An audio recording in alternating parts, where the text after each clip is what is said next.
for any of you guys looking to do any type of foreclosure marketing, they pretty much gave you their play right now, saying that anybody that was 6+ months behind prior to March 2020 is no longer going to be forgiven. That's crazy. So 6 months beforehand. So my question is, as an investor, what is it that you can do to find out who was 6+ months behind prior to 2020? Because this is what I see as an investor, as somebody that picks up these kind of distressed homes, right?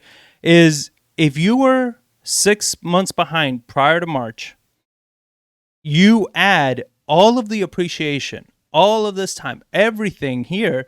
One, you're going to be facing a huge hardship, which not many investors are going to be able to help these homeowners, because it's probably going to be like, even if you were to do subject to, which, you know, a lot of people find sexy and don't understand how the hell it works.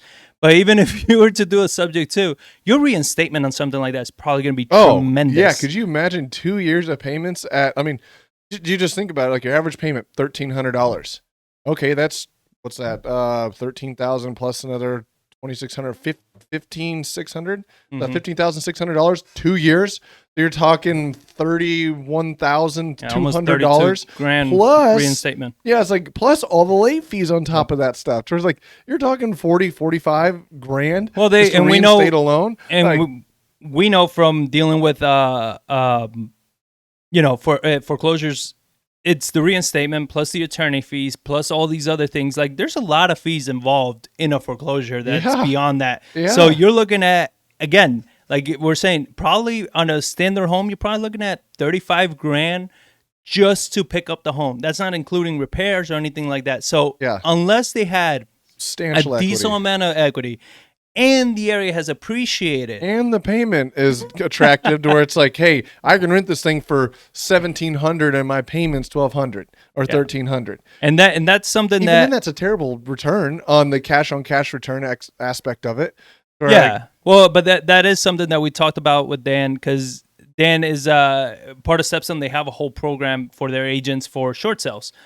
Like, this is a time that I think when we will see short sales really pick up, because for those people that were 6+ months behind, their only option might only be a short sale, because unless if they're already, I just can't see, if they're already 6 months behind, they're already struggling.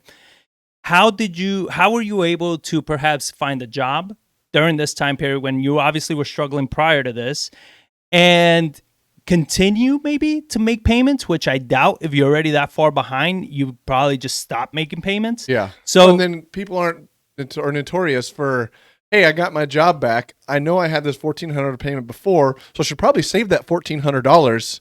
And so whenever I do want this money, I have money to do that. No, they go spend it. Like, case in point, I went to a foreclosure and the loan transferred from one lender to another, and then they tried to make a payment they weren't doing online, and their payment got rejected.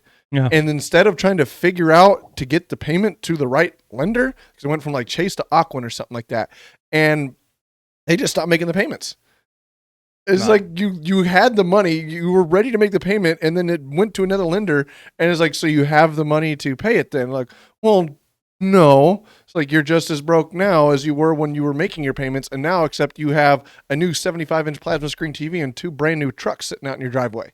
So they blew the money, because it's not like they hit a financial hardship. It's like they just, the loan transfer, they couldn't make the payments, so they just stopped making all together. You got to understand that you got to value quality of life, man. That big screen TV and those new trucks, like, it makes me happy, you know? For all of like 4 months. Come on. It is something that is just like, you don't understand when I'm in front of that Instagram picture, man.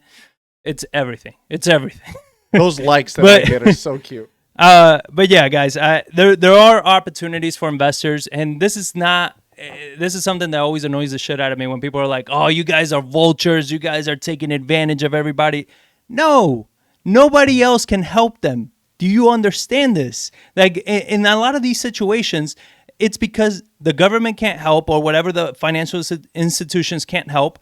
A realtor can't definitely help. They have no options for them.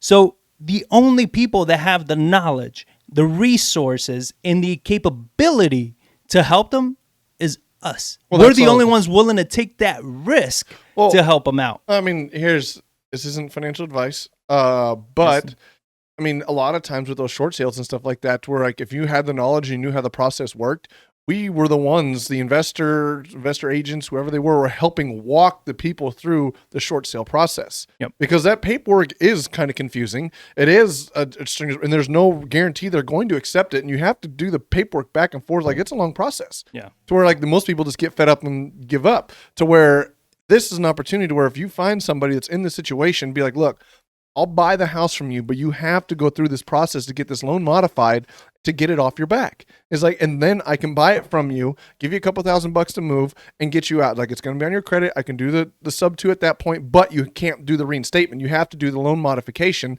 because I even said the payments can't rise. Yeah. So unless they put something in there that says you're going to stay in this house for at least 5 years, which I don't think they would do, an investor agent person could help walk them through the modification process, get the interest rate lowered, get the payments to stay the same, get the loan modified, get all that stuff back in there. So now instead of putting 45 grand, 30 or whatever it may be to buy the loan subject to, you just now extended the payments, put the things in the rear or the arrears or whatever it is that you need to do to be able to make that house profitable for you. And it might be just that. It's going to take a long process to walk somebody through that deal to get them to the finish line, and then you buy it at the very end.